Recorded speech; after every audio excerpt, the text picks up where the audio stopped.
Hi guys, we're thinking about some leadership lessons from football today, and congratulations to France who won the World Cup.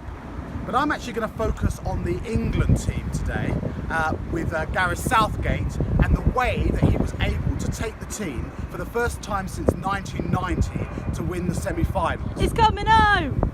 Now, what was the thing that caused Gareth Southgate to not quite bring it home, but to get us to the semi-finals? Well, 7 lessons I want us to think about for leadership today. The first one was he really believes in teamwork. If you're going to be a leader, you've got to believe in teamwork.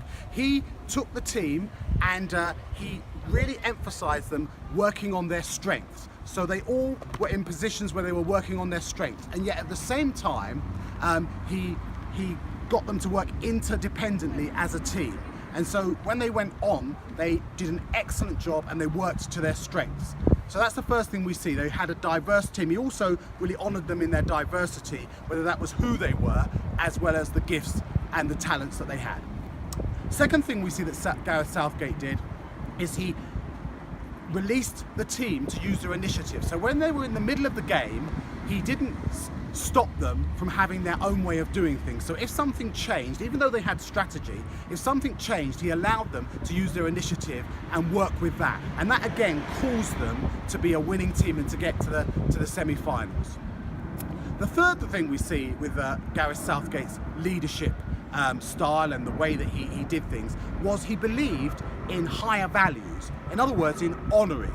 So honour means to have high esteem and respect. And you see him esteeming and respecting his own players, but as well as esteeming and respecting his own players, he also, when they won, they still gave honour to the team that lost. And when they lost, they still gave honour to the team that won. They didn't mock a losing team, but they, even when they lost as well, they lost with a sense of honour and a sense of respect. So that was really important. The fourth thing we see with Gareth Southgate is that he gave personal encouragement to those he was leading. So whether they won or whether they lost, like I said before, he would personally encourage them and say, come on, you can make it, you can do it, well done, you did your best, or well done, you can do this better. And within the personal encouragement, he also wasn't afraid to also both bring care and also candour. So in other words, he showed them grace, but he also gave them truth. When he needed to tell them off or make the hard decisions, he made those decisions. So we see there personal encouragement that empowered them to go forward, what we might call high challenge and high support. Fifthly, what we see with Gareth Southgate is also he's a personal learner. He's a learner, he's a lifelong learner.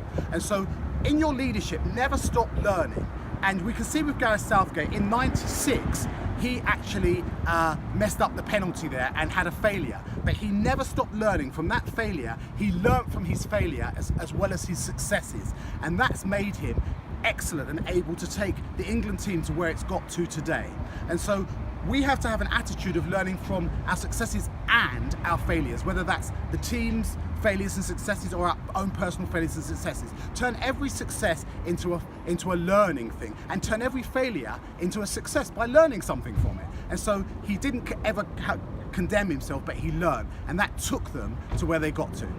Our sixth point is this, in terms of leadership, is mindset. In terms of mindset, he worked on the team's mindset. So he understood emotional intelligence and psychology as well. And that's so important.